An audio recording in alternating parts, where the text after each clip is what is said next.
Well, here I go again. You know, it seems like I've done this every day for the last 3 weeks.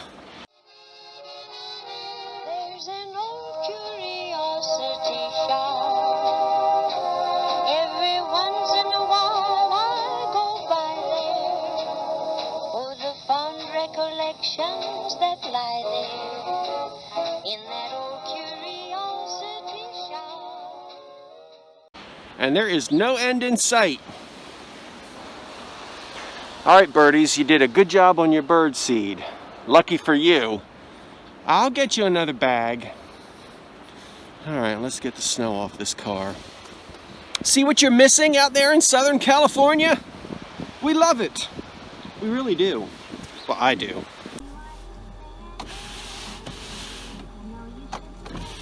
Oh yeah, this is the light powdery stuff. This is the easy stuff. No problemo. No problemo. Okay, everybody. It's time for me to go find some treasures as usual, and I'm taking you with me.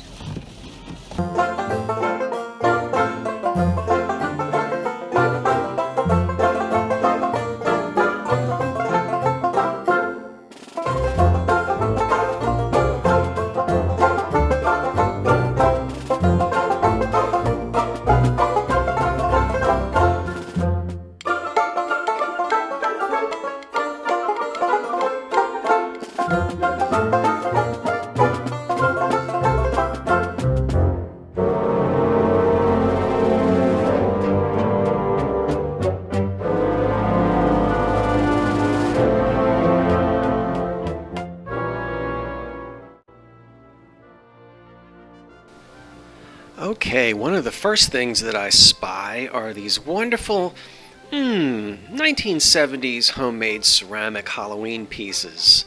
I really like the pumpkin on the right. He's fierce. $5, that's not bad. I did not buy these. I guess I just was not in the Halloween mood, but I like them.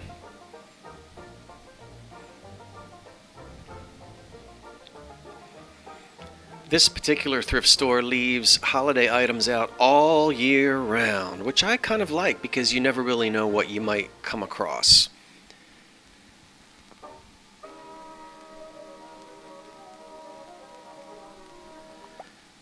That's another homemade ceramic piece which, now that I look at it in the video, it looks nicer in the video than it did in person. I should have taken a second look at that. Is what I'm trying to say.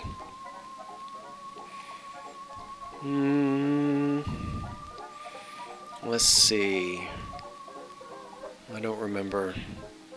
Oh, I got fooled by this. I got excited, and then I got mad. You remember? See that big split right there? That big crack? Yeah. She's been there for a while, but I forgot she was broken, so...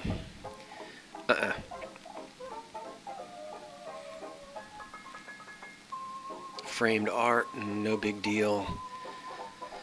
Spin it around. Ooh, look at all that amber. Wait a minute, there it is. Look at all that amber glass. I think I'm gonna head in that direction. Okay, well, the first thing that I spy, I think, I'll lift it up, is this piece right here. Ah, okay, now that's the Victory pattern, and that was manufactured by the Diamond Glassware Company of Indiana, Pennsylvania from about 1929 to about 1932, and I have several pieces of it, and but I don't have the tidbit tray. Now I know you see me put it back down, but that's just to fiddle with this piece, which I thought might have been a container for cold cream. I turn it upside down and I see it is marked Cambridge. You can see the diamond, the triangle, I always say that. The triangle with the C is Cambridge. I don't know, that might have had a lid, that little thing, and it might have been part of a dresser set. Now, these pieces have that sort of Swedish modern look. I didn't see any mark on there, so I don't know who made them. the large bowl, and now this second one is actually etched the way they would etch things in the 30s, 40s. I just wasn't feeling it, so I decided the big bowls I would just leave them, and there were so many of them. I'm not messing with that Jeanette herringbone, but I did take a look at this.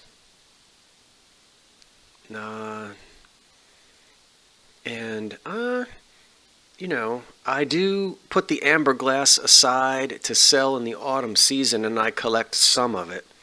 But I finally decided just to take my Victory Tidbit tray, because I'm keeping it, and it goes with the pieces that I already have. I think I have about a 4-place setting of that. Cups, saucers, dinner plates, that kind of thing. Okay, now, let's see what's next. Well now, don't get mad because I did not buy this piece. It's Carnival glass. 1910, 1920. It's only $4, but of course the marigold is it's ubiquitous, and I wasn't over the top about the pattern on this. There wasn't a lot of luster to it. It didn't have that panache, And there's not a lot of room in it. I don't need another piece of marigold, so I left it for someone else to discover. The snowy drive, by the way, was me getting out of Philadelphia and heading into New Jersey. So that was the countryside that you saw once I got across the bridge and out of the city and into beautiful South Jersey. Now, what does this say? Turn this. I can't see that. Well, Germany. Nope, it's upside down. Okay, I know it was German, but it's about all I could see.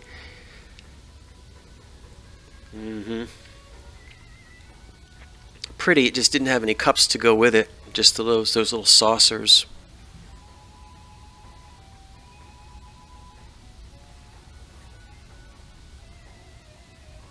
Nothing too exceptional here.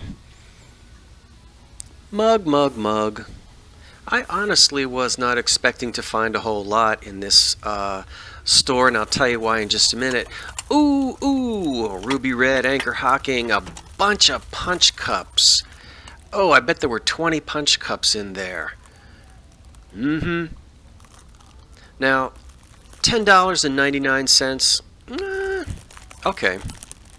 I mean, if you already have the punch bowl and you plan on having a big party, but I don't need the punch cups. So, back on the shelf they go. 1950s Royal Ruby Red. Now, what was I about to tell you? They had just had a big Washington's weekend, President's Weekend, 50% off the entire store, and that went on for like 3 or 4 days. So it was pretty barren, and I knew I would have to probably come home with not a whole lot in my shopping cart. But no, that's okay.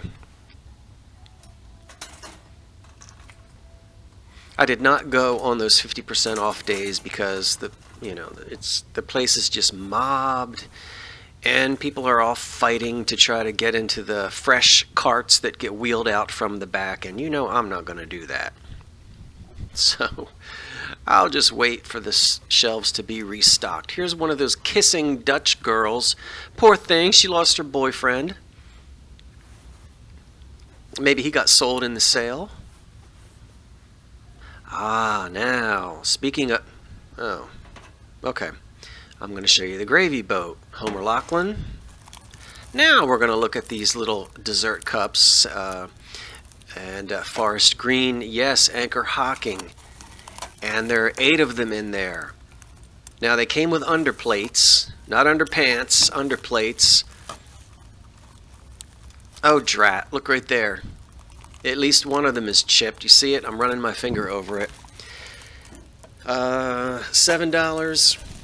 And we know at least one of them is chipped. If they had their underplates, or if, at least one of them hadn't been chipped, I might have bought them because I like this. It came in peach luster. I think it also came in jadeite. And they were nice little dessert type bowls. But yeah, I walked away. Oh, there's Capri by Hazel Atlas, right? Am I getting that right? And there was another one of those rust bouquet pie plates. I have about 4 of them. I do not need another rust bouquet pie plate. Now this, you know what I'm going to reach for. Now this thing is a piece of Schott glass, S-C-H-O-T-T, and look at that nasty kitchen grease. Ew! Yeah, so it kind of looks like Pyrex. It has that 1930s type of lid.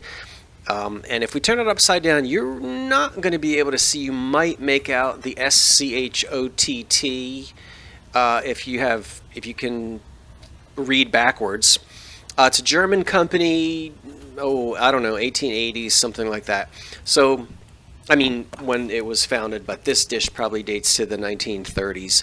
I have cleaned things like this before, but I just wasn't in the mood, so I left it there.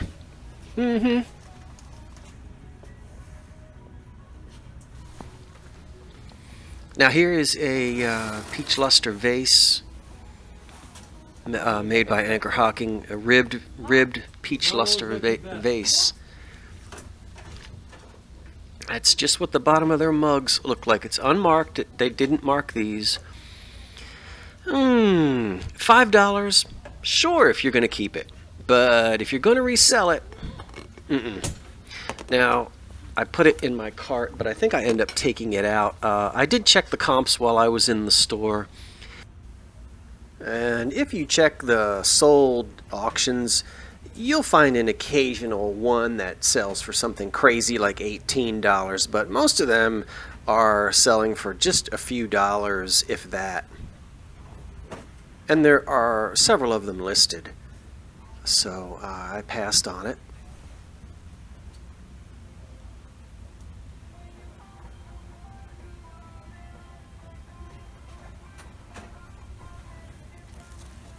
Had to look and see what was in this box. Meh, nothing special.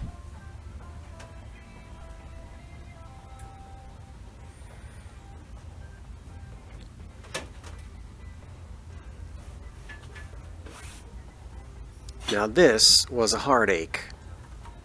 Beautiful vase. Ah, Fulper. You can just barely see, and I'm not going to peel down, but Fulper pottery. And they were, oh, I think Stengel. Yeah, look at the broken. You see that? I believe Fulper became a part of Stengel in the late 20s, late 1920s, and but I think they kept the name for a while. But the handle was completely broken off. That's not even a clean break. So that probably dates to the 1930s, and that would sell for okay, $30 or so, maybe $35. But no, not with that damage. I had to just leave it there. But I really liked the color, didn't you? I certainly did. Sorry for the steamed up look, everybody, but I've been steamed up for the last year. Hey, I just had an idea. I think somebody should make face masks out of long john material, or union suits as a lot of us refer to them. That's the traditional name. You know, the insulated underwear? Would I wear it? You bet I would. I shouldn't have said that, because I know one of you out there is going to take an old pair of your husband's long johns and make me a mask and send it to me and demand that I wear it. So I take that back. If I'm going to do it, I'm going to make my own or get my mother to do it. Okay, here we are at Whacker's Trading Post. It's been a while. I love this place. Usually there's a lot of antique furniture, but not a lot of bric-a-brac. Let's go see.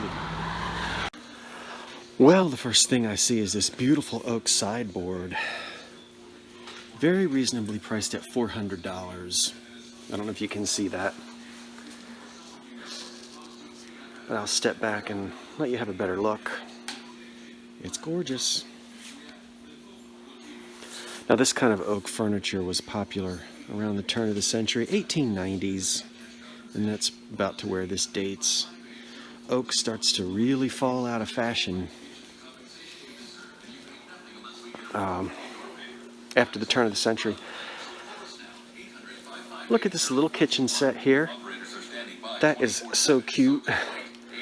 What I mean to say is they were still making oak furniture. You could still buy oak furniture out of the Sears catalog even in the 1930s.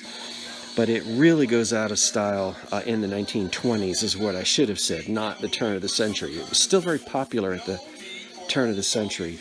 But here's a cute little kitchen set. Probably dates to the mid-30s. That's a 1930s carpet as well. 1930s, 40s. A sideboard.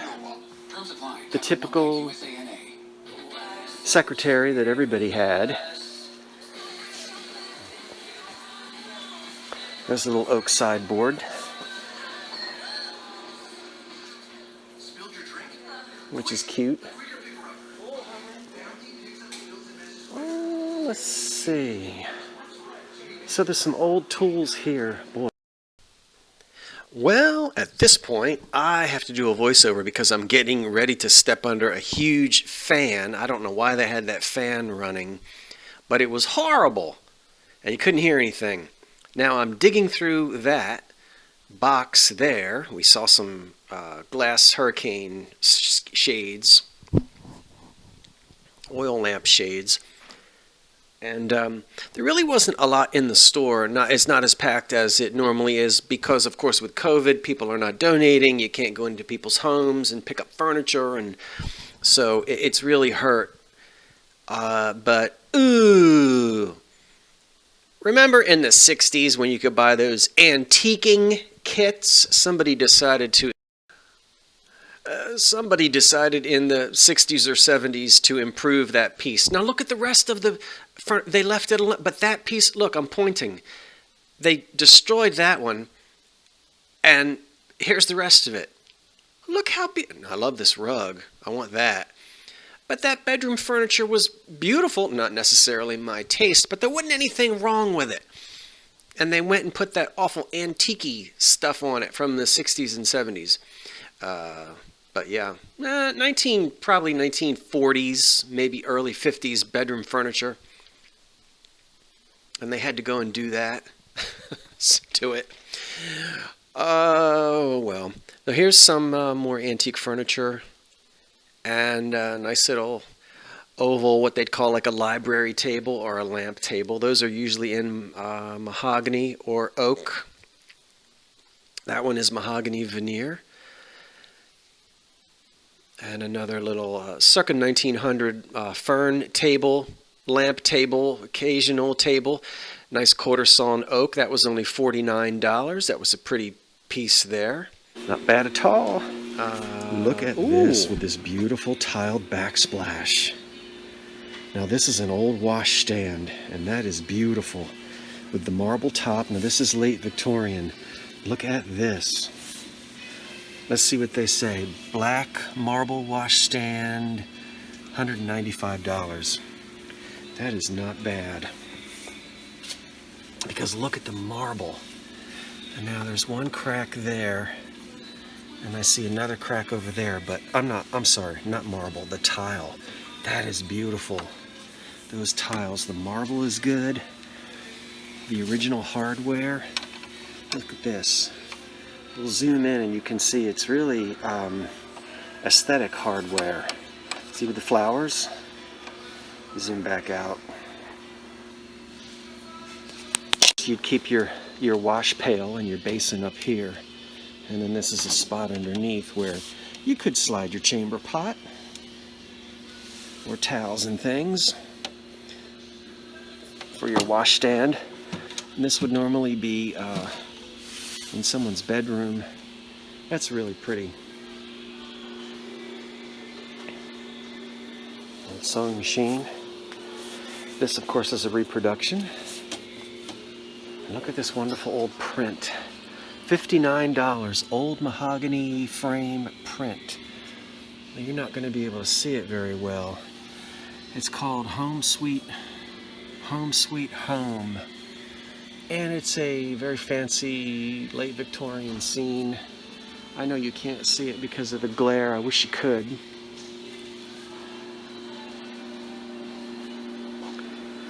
Yeah, the furniture in here is priced very reasonably.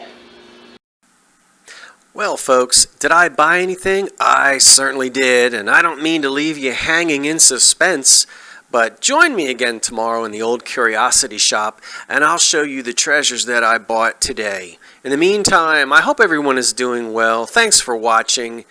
Stay as warm as you can and out of the snow. This is Scott and Salem from the old curiosity shop saying thanks for watching, and so long for now.